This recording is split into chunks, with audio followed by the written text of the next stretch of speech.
Narender surrender ಎಂಬ ಲೋಕಸಭೆ ವಿಪಕ್ಷ ನಾಯಕ ರಾಹುಲ್ ಗಾಂಧಿ ಹೇಳಿಕೆ ವಿವಾದ ಎಬ್ಬಿಸಿದೆ. ಕಾಂಗ್ರೆಸ್ ಎಂದಿಗೂ ಶರಣಾಗಿರಲಿಲ್ಲ, ಆದರೆ ಮೋದಿ ಅಮೆರಿಕದ ದೂರವಾಣಿ ಕರೆ ಬೆನ್ನಲ್ಲೇ ಶರಣಾದ್ರು ಅಂತ ಅವರು ಟೀಕಿಸಿದ್ದಾರೆ. ಫೋನ್ ಉಠಾಯಾ, ಕಹಾ ಮೋದಿ ಜಿ ಕ್ಯಾ ಕರ್ ರಹೆ ಹೋ, नरेंद्र सरेंडर और जी हजूर करके नरेंद्र मोदी जी ने ट्रंप के इशारे का पालन किया. ಇದಕ್ಕೆ ಪ್ರತಿಕ್ರಿಯಿಸಿರುವ ಬಿಜೆಪಿ ರಾಹುಲ್ ಗಾಂಧಿ ಪಾಕಿಸ್ತಾನದ ಐಎಸ್ಐ ಅನ್ನು ಪ್ರತಿನಿಧಿಸುತ್ತಾರೆ ಮತ್ತು ಜನರನ್ನ ದಾರಿ ತಪ್ಪಿಸುತ್ತಿದ್ದಾರೆ ಅಂತ ಕಿಡಿಕಾರಿದೆ. ಭೋಪಾಲ್ನಲ್ಲಿ ಪಕ್ಷದ ಕಾರ್ಯಕರ್ತರ ಸಭೆಯನ್ನು ಉದ್ದೇಶಿಸಿ ಮಾತನಾಡಿದ ರಾಹುಲ್ ಗಾಂಧಿ ಅವರು ಮೋದಿಯನ್ನ ಟೀಕಿಸಿದ್ದಾರೆ. ಅಮೆರಿಕ ಅಧ್ಯಕ್ಷ ಡೊನಾಲ್ಡ್ ಟ್ರಂಪ್ ಅವರಿಂದ ದೂರವಾಣಿ ಕರೆ ಬಂದ ಕೂಡಲೇ ಪ್ರಧಾನಿ ನರೇಂದ್ರ ಮೋದಿ ಶರಣಾದ್ರು ಅಂತ ರಾಹುಲ್ ಹೇಳಿದ್ದಾರೆ. 10ರಂದು ಭಾರತ ಮತ್ತು ಪಾಕಿಸ್ತಾನ ನಡುವೆ ಘೋಷಣೆ ಮಾಡಲಾದ ಕದನ ವಿರಾಮದಲ್ಲಿ ಟ್ರಂಪ್ ಪಾತ್ರದ ಬಗ್ಗೆ ಉಲ್ಲೇಖಿಸಿ ರಾಹುಲ್ ಈ ಹೇಳಿಕೆ ನೀಡಿದ್ದಾರೆ. ನನಗೀಗ ಬಿಜೆಪಿ ಮತ್ತು ಆರ್ಎಸ್ಎಸ್ ಜನರ ಬಗ್ಗೆ ಚೆನ್ನಾಗಿ ಗೊತ್ತಾಗಿದೆ. ಅವರ ಮೇಲೆ ಸ್ವಲ್ಪ ಒತ್ತಡ ಹೇರಿದ್ರೆ ಸಾಕು, ಭಯದಿಂದ ಓಡ್ ಹೋಗ್ತಾರೆ. ಟ್ರಂಪ್ ಅವರ ಒಂದು ಫೋನ್ ಕರೆಗೆ ಮೋದಿ ಶರಣಾದ್ರು ಮತ್ತು ಟ್ರಂಪ್ ಅವರ ಸೂಚನೆಗಳನ್ನ ಪಾಲಿಸಿದ್ರು ಅಂತ ರಾಹುಲ್ ಟೀಕಿಸಿದ್ದಾರೆ. ಇದು ಆರ್ಎಸ್ಎಸ್ ನವರ ಸ್ವಭಾವ. ಸ್ವಾತಂತ್ರ್ಯ ಹೋರಾಟದ ಕಾಲದಿಂದಲೂ ಅವರು ಶರಣಾಗತಿಗೆ ಒಗ್ಗಿ ಹೋಗಿದ್ದಾರೆ. ಸ್ವಲ್ಪ ಒತ್ತಡ ಹಾಕಿದ್ರು ಅವರು ಮಡಿತಾರೆ ಅಂತ ರಾಹುಲ್ ಲೇವಡಿ ಮಾಡಿದ್ದಾರೆ. बीजेपी आरएसएस वालों को अब मैं अच्छी तरह जानता हूं. इन पर थोड़ा सा दबाव डालो, थोड़ा सा धक्का मारो, डर के भाग जाते हैं ये लोग. ಕಾಂಗ್ರೆಸ್ ಶರಣಾಗೋದಿಲ್ಲ. ಗಾಂಧಿ, ಜವಾಹರ್ಲಾಲ್ ನೆಹರು, ಸರ್ದಾರ್ ಪಟೇಲ್ ಎಂದಿಗೂ ಶರಣಾಗಿರಲಿಲ್ಲ, ಅವರು ಹೋರಾಡಿದ್ರು ಅಂತ ರಾಹುಲ್ ಹೇಳಿದ್ದಾರೆ. ये इनका कैरेक्टर है. कांग्रेस पार्टी सरेंडर नहीं होती है. गांधी जी, जवाहरलाल नेहरू, सरदार पटेल ये सरेंडर वाले लोग नहीं है. ये सुपर पावर से लड़ने वाले लोग हैं. 1971ರ ಭಾರತ ಪಾಕ್ ಯುದ್ಧ ನೆನಪು ಮಾಡಿಕೊಂಡ ರಾಹುಲ್ ಆಗಿನ ಪ್ರಧಾನಿ ಇಂದಿರಾ ಗಾಂಧಿ ಅಮೆರಿಕದ ಒತ್ತಡಕ್ಕೆ ಮಣಿದಿರಲಿಲ್ಲ ಅಂತ ಹೇಳಿದ್ದಾರೆ. 1971ರಲ್ಲಿ ಅಮೆರಿಕದ ನೌಕಾಪಡೆ ಬಂದಾಗ್ಲೂ ಇಂದಿರಾ ಗಾಂಧಿ ನಾನು ಮಾಡಬೇಕಾದ್ದನ್ನ ಮಾಡ್ತೀನಿ ಅಂತ ಹೇಳಿದ್ರು. ಇದು ಕಾಂಗ್ರೆಸ್ಗೂ ಬಿಜೆಪಿ ಆರ್ಎಸ್ಎಸ್ಗೂ ಇರುವ ವ್ಯತ್ಯಾಸ ಅಂತ ರಾಹುಲ್ ಹೇಳಿದ್ದಾರೆ. आपको एक समय याद होगा जब फोन कॉल नहीं आया था, 7th फ्लीट आई थी.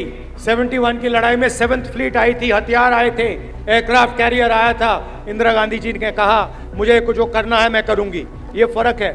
ಇಂದು ದೇಶ ಎರಡು ರೀತಿಯ ಹೋರಾಟಗಳನ್ನು ಎದುರಿಸಬೇಕಾಗಿದೆ. ಒಂದು ಸೈದ್ಧಾಂತಿಕ ಮತ್ತು ಇನ್ನೊಂದು ಸಾಮಾಜಿಕ ನ್ಯಾಯದ ಮೇಲೆ ಕೇಂದ್ರೀಕೃತವಾಗಿರುವ ಹೋರಾಟವಾಗಿದೆ ಅಂತ ರಾಹುಲ್ ಹೇಳಿದ್ದಾರೆ. ರಾಹುಲ್ ಗಾಂಧಿ ಹೇಳಿಕೆಗೆ ಬಿಜೆಪಿ ತಿರುಗೇಟನ್ನ ಕೊಟ್ಟಿದೆ. ಪಕ್ಷದ ವಕ್ತಾರ ತುಹಿನ್ ಸಿನ್ಹಾ ಪ್ರತಿಕ್ರಿಯಿಸಿದ್ದು, ರಾಹುಲ್ ಗಾಂಧಿ ಪಾಕಿಸ್ತಾನದ ಐಎಸ್ಐ ಅನ್ನ ಪ್ರತಿನಿಧಿಸುತ್ತಾರೆ ಮತ್ತು ಜನರನ್ನ ದಾರಿ ತಪ್ಪಿಸುತ್ತಿದ್ದಾರೆ ಅಂತ ಹೇಳಿದ್ದಾರೆ. ರಾಹುಲ್ ಗಾಂಧಿ ಹೇಳಿಕೆಗಳು ಅವರು ಚೀನಾ ಮತ್ತು ಪಾಕಿಸ್ತಾನದ ಪೇಯ್ಡ್ ಏಜೆಂಟ್ ಆಗಿದ್ದಾರಾ ಅಂತ ಅನುಮಾನ ಹುಟ್ಟಿಸುವಂತಿದೆ ಅಂತ ಬಿಜೆಪಿ ರಾಷ್ಟ್ರೀಯ ವಕ್ತಾರ ಸಂಬಿತ್ ಪಾತ್ರ ಟೀಕಿಸಿದ್ದಾರೆ. ರಾಹುಲ್ ಗಾಂಧಿ ತಮ್ಮ ಹೇಳಿಕೆ ಮೂಲಕ ಆಪರೇಷನ್ ಸಿಂಧೂರ್, ಸಶಸ್ತ್ರ ಪಡೆಗಳು ಮತ್ತು ದೇಶವನ್ನ ಅವಮಾನಿಸಿದ್ದಾರೆ ಅಂತ ಪಾತ್ರ ಹೇಳಿದ್ದಾರೆ. ರಾಹುಲ್ ಗಾಂಧಿ ಬಳಸುತ್ತಿರುವ ಭಾಷೆ, ರಾಹುಲ್ ಗಾಂಧಿ ಪದೇ ಪದೇ ಕೇಳ್ತಿರುವ ಪ್ರಶ್ನೆಗಳು ಅವರು ಚೀನಾ ಅಥವಾ ಪಾಕಿಸ್ತಾನದ ಪೇಯ್ಡ್ ಏಜೆಂಟ್ ಅಂತ ಅನುಮಾನ ಬರುವಂತಿದೆ ಅಂತ ಪಾತ್ರ ಆರೋಪಿಸಿದ್ದಾರೆ. ಬಿಜೆಪಿಯ ಮತ್ತೋರ್ವ ವಕ್ತಾರ ಶಹಜಾದ್ ಪೂನಾವಾಲಾ ರಾಹುಲ್ ಗಾಂಧಿ ಪಾಕಿಸ್ತಾನಿ ಪ್ರಚಾರದ ನಾಯಕ ಅಂತ ವಾಗ್ದಾಳಿ ನಡೆಸಿದ್ದಾರೆ. ಎಲ್ಒಪಿ ಅಂದ್ರೆ ಪಾಕಿಸ್ತಾನಿ ಪ್ರಚಾರದ ನಾಯಕ ಅಂತ ರಾಹುಲ್ ಗಾಂಧಿ ಮತ್ತೊಮ್ಮೆ ಅರ್ಥ ಮಾಡಿಕೊಂಡಿದ್ದಾರೆ. ಪಾಕಿಸ್ತಾನಕ್ಕೂ ಸಾಧ್ಯವಾಗದ ರೀತಿ ಅವರು ಪ್ರಚಾರ ಮಾಡ್ತಿದ್ದಾರೆ ಅಂತ ಪೂನಾವಾಲಾ ಟೀಕಿಸಿದ್ದಾರೆ. ರಾಹುಲ್ ಗಾಂಧಿ ವಿದೇಶಿ ವಿಷಯಗಳನ್ನ ಇಷ್ಟಪಡ್ತಾರೆ ಅಂತ ಅವರು ಹೇಳಿದ್ದಾರೆ. ರಾಹುಲ್ ಗಾಂಧಿ ಪ್ರಧಾನಿ ಮೋದಿ ವಿರುದ್ಧ ಟ್ರಂಪ್ ಒತ್ತಡಕ್ಕೆ ಮಣಿದ್ರು ಅನ್ನೋ ಆರೋಪ ಮಾಡಿದ್ರೆ ಅದಕ್ಕೆ ಬಿಜೆಪಿ ವಕ್ತಾರರು ರಾಹುಲ್ ಗಾಂಧಿ ಪಾಕಿಸ್ತಾನಿ ಏಜೆಂಟ್ ಅಂತ ಹೇಳಿದ್ರೆ ಅದು ಉತ್ತರ ಆಗತ್ತಾ? ರಾಹುಲ್ ಆರೋಪ ಹೇಗೆ ಆಧಾರ ರಹಿತ? ಯಾಕದು ತಪ್ಪು? ಟ್ರಂಪ್ ಒತ್ತಡಕ್ಕೆ ಮೋದಿ ಹೇಗೆ ಪ್ರತಿಕ್ರಿಯಿಸಿದ್ದಾರೆ ಅಂತಲ್ವಾ ಬಿಜೆಪಿ ವಕ್ತಾರರು ಉತ್ತರಿಸಬೇಕಾಗಿತ್ತು. ಮೋದಿ ಸರ್ಕಾರ ಟ್ರಂಪ್ ಎದುರು ಯಾವುದೇ ರೀತಿಯಲ್ಲಿ ಶರಣಾಗಿಲ್ಲ ಅಂತ ನಿದರ್ಶನಗಳನ್ನ ಮುಂದಿಟ್ಟು ಸಮರ್ಥನೆ ಮಾಡ್ಬೇಕಲ್ವಾ ಬಿಜೆಪಿ ನಾಯಕರು? ಅದನ್ನ ಬಿಟ್ಟು ಪ್ರಶ್ನೆ ಕೇಳಿದ ಕೂಡಲೇ, ಟೀಕೆ ಮಾಡಿದ ಕೂಡಲೇ ವಿಪಕ್ಷ ನಾಯಕನನ್ನ ಪಾಕಿಸ್ತಾನಿ ಏಜೆಂಟ್ ಅಂತ ಅಂದ್ಬಿಟ್ರೆ ಏನರ್ಥ? ಪಹಲ್ಗಾಮ್ ದಾಳಿಯಿಂದ ಇವತ್ತಿನವರೆಗೂ ಮೋದಿ ಸರ್ಕಾರದ ಪ್ರತಿಯೊಂದು ಕ್ರಮವನ್ನು ಬೆಂಬಲಿಸಿ ಅದರ ಜೊತೆ ನಿಂತಿರುವ ದೇಶದ ವಿಪಕ್ಷ ನಾಯಕನನ್ನೇ ಆಡಳಿತ ಪಕ್ಷದ ನಾಯಕರು ಪಾಕಿಸ್ತಾನಿ ಏಜೆಂಟ್ ಅಂತ ಹೇಳಿದ್ರೆ ಲಾಭ ಯಾರಿಗೆ, ನಷ್ಟ ಯಾರಿಗೆ? ಹೇಳೋಕೆ ಉತ್ತರಗಳೇ ಇಲ್ಲದಾಗ, ಕೊಡೋಕೆ ವಿವರಣೆನೇ ಇಲ್ಲದೆ ಹೋದಾಗ, ಕೊನೆಗೆ ಪ್ರಶ್ನೆ ಕೇಳೋರನ್ನೇ ದೇಶದ್ರೋಹಿಗಳು ಅಂತ ಅಂದುಬಿಡುವ ಈ ಹಳೆ ಚಾಳಿಯನ್ನ ಬಿಜೆಪಿ ಬಿಡೋದು ಯಾವಾಗ? ನಮ್ಮ ಕಾರ್ಯಕ್ರಮಗಳನ್ನ ನೀವು ನೋಡ್ತಾ ಇದ್ರೆ ನಮ್ಮ ಚಾನೆಲ್ ಅನ್ನ ಸಬ್ಸ್ಕ್ರೈಬ್ ಮಾಡಿ, ಪಕ್ಕದ ಬೆಲ್ ಐಕಾನ್ ಒತ್ತಿ ನಮ್ಮನ್ನ ಬೆಂಬಲಿಸಿ.